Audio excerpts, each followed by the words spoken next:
a young player becomes a rookie instead of being drafted in November, he's almost told, look, you're a rookie, you didn't make the list, we're putting you on, we hope you make it.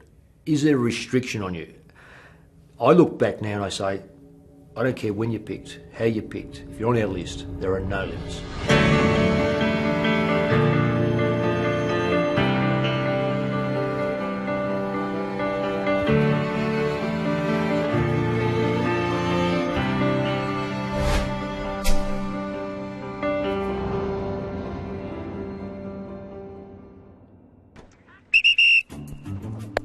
Go!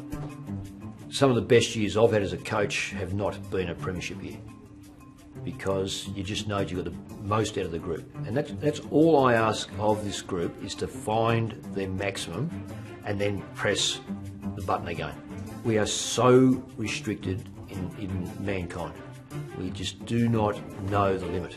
And when limits are placed on us, or expectations are placed on it, we tend to limit ourselves to that expectation. We reckon, Ed? Let's get him in the game. Jeffrey? He's got to get in the game. He's just got to hunt that ball, hunt the ball, hunt it and go for it. Just takes a bit of confidence. So just give him, back himself. Cover up, Jeffrey. So the coaches get the last player up, get the last player up. I never believed it could happen, because I just thought, oh, well, heck, the last player picked, 44th player, be better than the first player. Then I woke up one morning and I thought, hang on, who's the best player at West Coast? Dean Cox. He was a rookie. He was probably picked at number 40, and he's their best player. So it can happen. Sandilands was a rookie. Maxwell, captain of the Collingwood, was a rookie. Kirk, rookie, captain of a premiership side. It can happen. So it's the time you put into this group to see where we're going to finish. Mick's always had the theory on any footballer, not only the Carlton footballers, that you just don't put a cap on things, that you continue to give them the best development individually in a team, and where that takes you is up to them in many ways. So the no limits is a fantastic principle, and it certainly applies here with this group of players that we've got now. The term no limits to me just means not, potentially capping what our upside may be, or not using up a whole lot of energy analysing what that potential upside is. You want a jumping flea, you want to be able to hold a jumping flea that can jump 6 foot, put him in a cup, put a lid on it, he'll bounce up 100 times, 200 times, take the lid off, it won't bounce any further than the cup size, because he thinks there's a limit there on his head getting belted, so therefore that's it. He's now programmed. Too many humans get programmed by teachers, coaches, media, expectations. So there's no limit.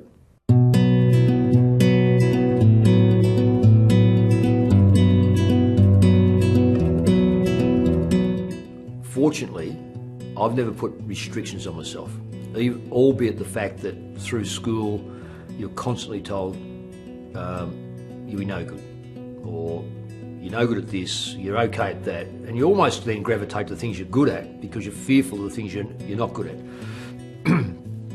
As you get older, you think, well, hang on, I'm getting told I'm now too old to coach. But how old is too old to coach? Been told a few years ago you're too old. Why? Have I lost all the thoughts about the game? I mightn't be as quick or do as much on the training track as I used to, say, 20 years ago, but that's irrelevant. So technically, I think we have this obsession with youth, young coaches, because they know the game better than what I know it. I'll stick up for the older coach all the time. I'll encourage the young coach to get him appointed, there's no question about that. But don't disregard experience. Otherwise Ferguson wouldn't be coaching at 71. 71. He'll win a title again this year.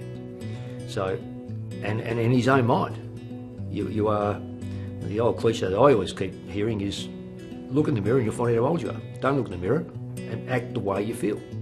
I've had 40 odd years experience in this game, and each year has served me well. So from 2011 to today, I believe I'm a year more experienced and better than what I was in 2011.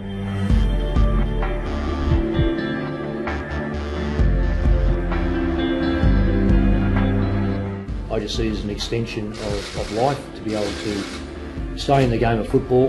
First meeting I had with Carlton was last Monday. There were going to be those naysayers that will say that it happened previous to that. Can you understand the doubts though? I mean, was the timing Let me say this, Tony. I have no doubt you would have doubt. I mean, I'd be totally surprised that you would not have doubt. When you change a coach, that's the biggest thing you do at a footy club, and it was a big thing for the club to come to that decision. And to get a bloke of the calibre of Mick Malthouse, I think we're fairly lucky to have him in the marketplace. And the two things I was never worried about with Mick was did he have the fire in the belly, and I think his first press conference showed that he's still got that. And could he get something extra out of our players? Age is irrelevant, and certainly Mick's been able to prove that year in and year out, ever since he's coached, that he's stayed up with the times, he's been proactive, never reactive. The way he was able to mould West Coast into a premiership team, and then the way he was able to do the same at Collingwood, and in completely different manners. So, he's got many years left in him as a coach, because he's got a youthful mind. Oh, Marcus, right in front of you. That's the one you got to use, David. David, just watch your kicks. When you kick under pressure, you've got to watch your kicks. Good scratch with the hands, boys. Make sure they're right before you go home tonight. We will not have a second chance tomorrow. They're in your hands, they're staying there. Nick, you've been doing plenty of ground ball. I'd be worried about that more than the marking. You're going to be subjected to that more so than an aerial ball. Coming to the organisation, I feel is the first thing was lack of confidence, probably lack of surety, maybe a group of men that needed structure and needed leadership. From what I understand, the players are left in no uncertain terms as to what's required when they're all out on the field and their behaviour off the ground. And we just had an incident with a player this week, and I think that may never happen again. Carlton right now have got some ageing superstars, some mid-aged players who are very, very good, and a couple of young blokes that are on the up. Every player on the list will be given a clean slate to move forward. It's an adage from day one in football. Players pick themselves. The game style will change dramatically. There's no question about that. I've seen the way Carlton have played. They've played a different way than the way I coach my side. And let me say, there's no right way or wrong way of coaching a football side if they win. So all I'm saying is the way that Carlton played is substantially different to the way I want the side to play. So that's a heck of a lot of training, a heck of a lot of faith to say we're going to drop that and do this. But I always believe in smart people. Please the fool, don't tease the fool. We've got a big job in front of us, and sometimes that's overpowering. And I just think we've got to get rid of those shackles and know that destiny lies in our own hands, and that's probably the biggest hurdle. There's a real humbleness here. Now, when I was outside this football club, looking at Carlton, there didn't appear to be a great deal of humbleness. Just get forward, bloody hurt him, but just remember he'll try to get out the back way. As a hawk, when he gets that evil stare and you know you did something wrong, he gives you that look, and you sink back into your shell a little bit. I've coached enough against my old teams to know that it's not about you. I'm just dreading it. I'll just be glad for it to be over, to tell the truth. I am not silly enough to suspect that when we walk onto the ground of the MCG in round 2 that there's not going to be a little bit of banter between the supporters and them to me.